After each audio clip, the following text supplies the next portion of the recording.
Assalamualaikum warahmatullahi wabarakatuh. Perkenalkan, nama saya Muhammad Lutfi. Saya dari kelas 12 MIPA 1. Halo guys, kali ini saya akan menjelaskan tentang metabolisme lemak. Jadi, metabolisme lemak ialah suatu rangkaian proses yang terarah dan teratur dalam tubuh melalui reaksi-reaksi kimiawi. Metabolisme lemak yaitu proses di mana asam lemak akan dicerna, kemudian dipecahkan untuk menghasilkan energi, atau disimpan dalam tubuh sebagai cadangan energi. Proses metabolisme lemak terjadi di dalam usus dan dibantu oleh enzim lipase yang terkandung di dalam tubuh. Ketika makanan masuk ke dalam usus kita, usus akan mengalami kontraksi yang menyerang.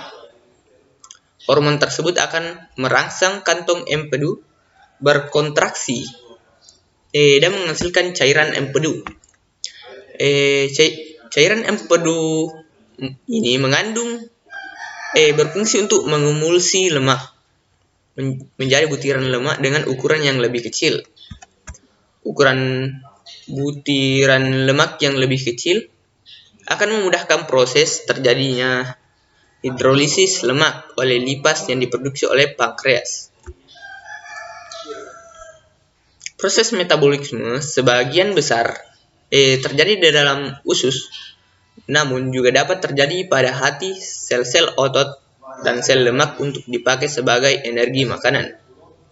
Energi atau cadangan makanan. Kemudian lemak itu sendiri ialah ester yang tersusun dari 3 asam lemak dengan 3 gugus alkohol dari senyawa gliserol. Lemak merupakan makanan sumber energi yang paling besar, dan setiap gramnya lemak mengandung 9 kalori. Kalori yang dihasilkan lemak lebih besar daripada karbohidrat dan protein. Kalori ini sendiri berfungsi sebagai bahan bakar sebagai tubuh untuk beraktivitas.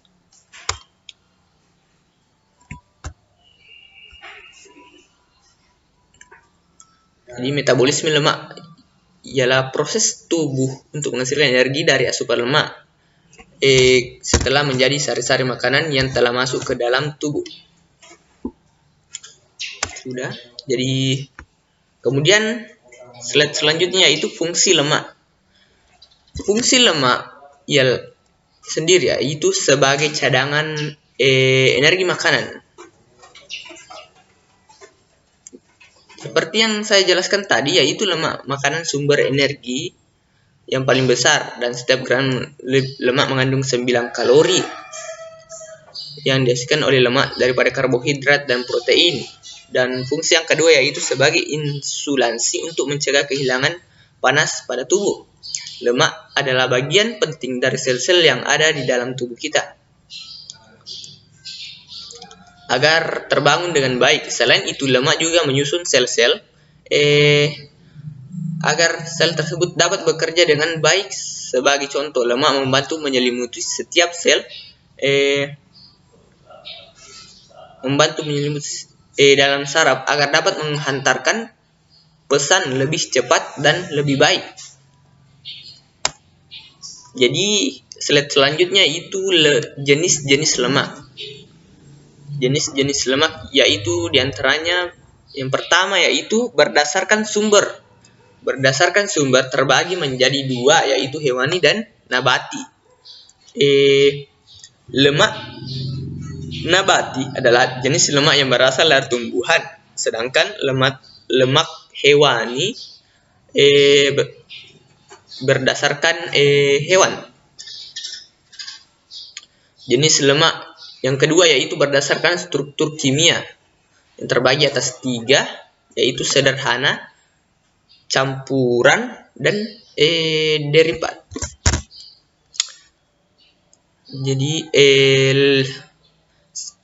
lemak sederhana merupakan lemak yang disusun oleh trigliserida yaitu asam lemak dan 1 gliserol. lemak, contohnya yaitu lilin dan minyak.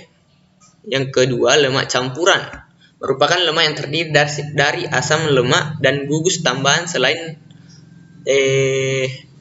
lemak. Contohnya itu lipoprotein yang mengandung protein dan fosfolipid mengandung fosfat. Dan yang ketiga, berdasarkan struktur yaitu lemak derivat, merupakan senyawa yang dihasilkan dari proses hidrolisis lipid. Contohnya yaitu kolesterol dan asam lemak. Dan jenis lemak yang ketiga itu berdasarkan ikatan kimia, terbagi menjadi dua yaitu jenuh dan tak jenuh. Asam lemak tak jenuh merupakan struktur asam dengan hidrokarbon dengan satu atau lebih ikatan rangkap atau ganda. Dan asam lemak ini menguntungkan bagi tubuh kita. Asam lemak tak jenuh banyak dijumpai pada lemak nabati. Yang slide selanjutnya yaitu proses metabolisme lemak, yaitu asam lemak dan gliserol.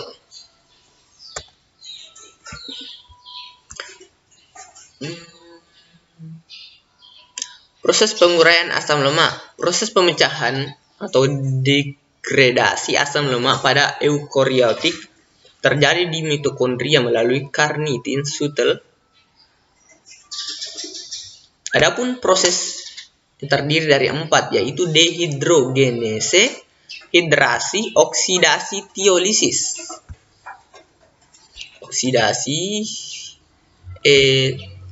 Tiolisis.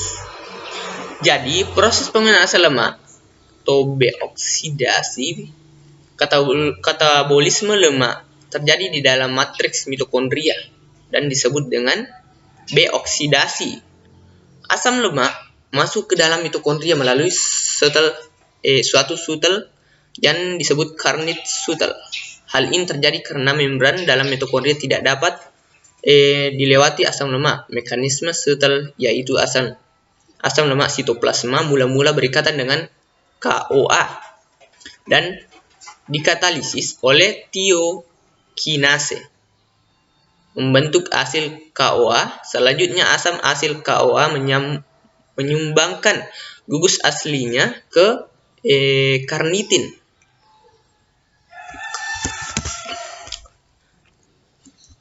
Asli karnitin inilah yang membawa asam lemak memasuki matriks mitokondria. Pada proses ini dibutuhkan energi 2 molekul ATP, AMP tambah PPI. Proses lintasan beoksidasi merupakan serangkaian yang bertujuan membuang 2 karbon dari ujung gugus karboksil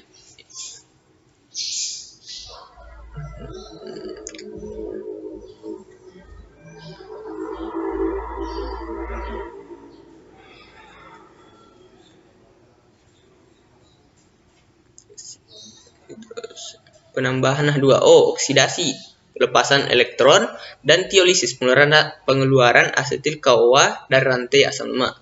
Hal ini mengakibatkan asam lemak mengalami pemendekan secara terus-menerus. Reaksi pertama beoksidasi ialah oksidasi asil KOA oleh enzim KOA dehidrogenase dengan bantuan FAT sebagai koenzimnya. Reaksi ini membentuk ikatan rangkap antara atom C, kedua dan ketiga. Selanjutnya, ikatan rangkap mengalami dehidrasi yang kemudian karbon ketiga B mengalami oksidasi membentuk 3 ketoasil KOA. Pada reaksi ini, NAD berfungsi sebagai koenzim. Akhirnya KOA bebas membentuk ikatan dengan karbon yang baru dioksidasi dan mengeluarkan asetil KOA dari rantai asam lemak. Asetil KOA yang lebih pendek substrat untuk reaksi selanjutnya. Asetil KOA yang dihasilkan dari B-oksidasi akan memasuki siklus Krebs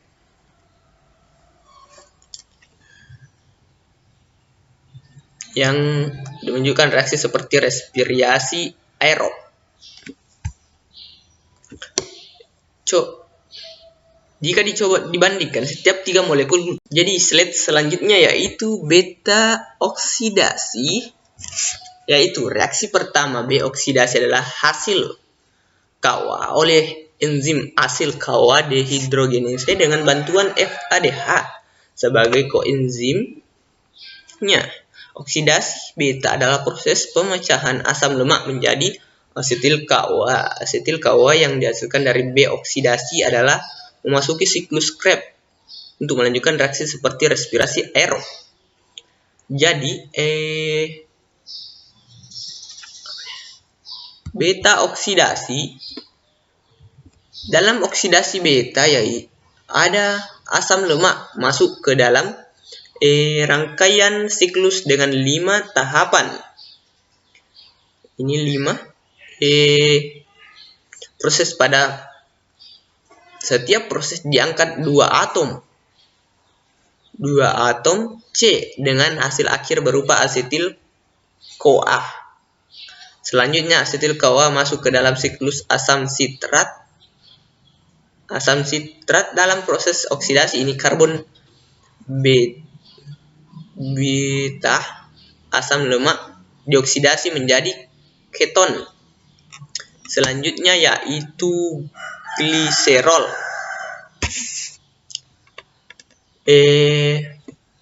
PGAL adalah senyawa yang ada pada glikolisis sebagai hasil dari tahap investasi dan merupakan bahan yang akan diproses di tahapan pembebasan.